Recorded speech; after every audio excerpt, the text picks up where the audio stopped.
Welcome to the Las Vegas Money Show 2017. I'm Matt McCall. I'm joined by Doug DiSanti. He is CEO of Greenleaf Investment Fund. Doug, thanks for joining me here today. Thanks for having me, Matt. So let's talk a little bit about what's going on. Reg A Plus deal you're doing. You have a real estate play, but also a cannabis play all at once. Tell people a little bit of idea what the background of the company is, where you're looking to take it. Well, we formed Greenleaf Investment Fund with commercial real estate experts that have been working on Wall Street for over 10 years. The background of management is we've closed $2 to $3 billion of commercial real estate loans, and we want to take that experience and combine it with the exploding cannabis industry. And we were able to find out that cannabis properties, when they were utilized for cultivation, went for $12 to $15 a square foot, compared to any other type of business for the same property went for $3 to $4 a square foot. So is the plan then to go out, buy a building, retrofit it for that? You're going to buy one already ready for the growing?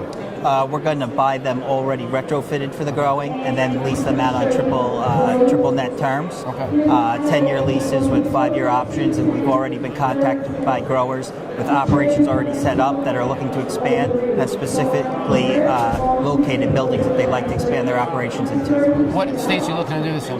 We've had 2 growers in California that have contacted us, 2 growers in Oregon, and 2 growers in Massachusetts. So those are the 3 states right now that we're mainly focused on. Okay, you're looking to raise like $4 or $5 million now. What would you do when you raise that money? With the $4 or $5 million we raise, we're going to purchase 3 buildings in those states that we've identified. And with our relationships in the commercial real estate industry, we have contacts in the hard money industry where we can then leverage those properties out and expand on that portfolio at a very quick pace at favorable terms as well based on those relationships.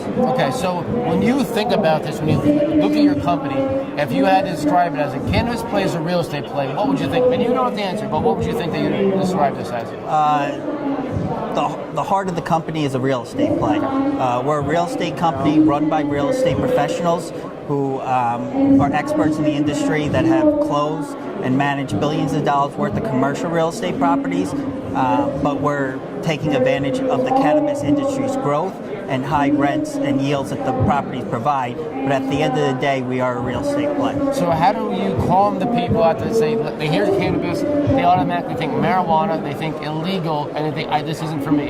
How do you calm them and say, hey, listen, this is actually for you? For those people, I would stress the fact that, again, this is a real estate company. We're investing in hard assets. We happen to be leasing them to cannabis growers because we get a higher return on investment for shareholders. But at the end of the day, we are a real estate company, and if we chose to, we could always lease these spaces to other tenants as well. So if the cannabis industry was to go away tomorrow, we would still...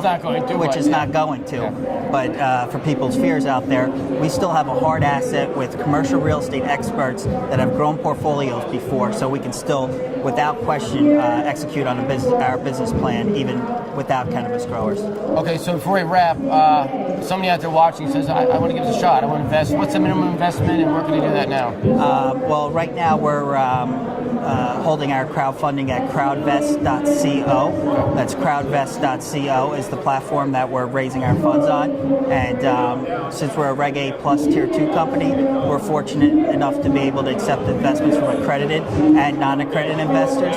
The minimum investment is only $480, which gets you 1,000 shares at 48 cents a share. And the maximum investment per shareholder is $250,000. And last question, what's the big picture plan here of the company? Take it public down the road? Yes, so after we close this raise, the plan is to take it public so that the early investors that invest in the pre-IPO price, when we uplist onto exchange after that, have liquid shares and are able to trade their shares. And then last question, has any other company done this before in this space that's publicly traded now? Not with the spin that we've taken on it, with the cannabis real estate play and the upside potential that we bring. There are Reg A Plus companies that have gone public and have been extremely successful, that have seen 2,000 to 3,000% increases in their stock price after going public. So we think we provide that type of upside as well. Okay, awesome. The best of luck. Doug DiSanti, CEO Greenleaf Investment Fund. Thanks so much for joining us, Doug. Thanks again.